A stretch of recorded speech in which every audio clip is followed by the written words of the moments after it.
Hi అండి, అందరికీ నమస్తే అండి. బాగున్నారా? చూడండి, మనకు ఈరోజు గవ్వ ఎలా తయారు చేయాలో నేర్చుకుందామండి.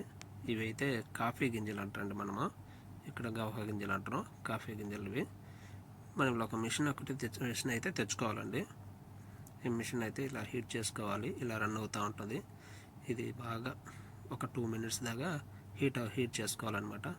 తర్వాత వచ్చేసి మనం ఈ కాఫీ గింజలు ఉన్నాయి కదా, ఈ కాఫీ గింజలు వచ్చేసి దాంట్లో వేసుకోవాలండి. ఆ మిషన్లో వేసినామంటే ఇలా రన్ అవుతూ ఉంటుంది. ఆ ఆవిరి అనేది బయటికి పోకుండా పైన క్లోజ్ చేసేస్తామండి. మనము క్లోజ్ చేసిన తర్వాత ఇలా ఒక 30 minutes అయితే మనము వెయిట్ చేయాలి.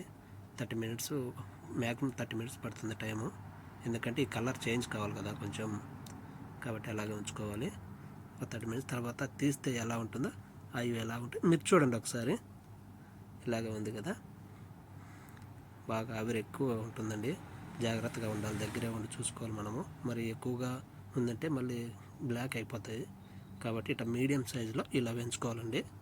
వేయించుకున్న తర్వాత ఒక మిక్సీ అయితే తీసుకోవాలండి మనం. ఆ మిక్సీలో ఈ పౌడర్ కొట్టేసుకోవాలండి. అంతేనండి.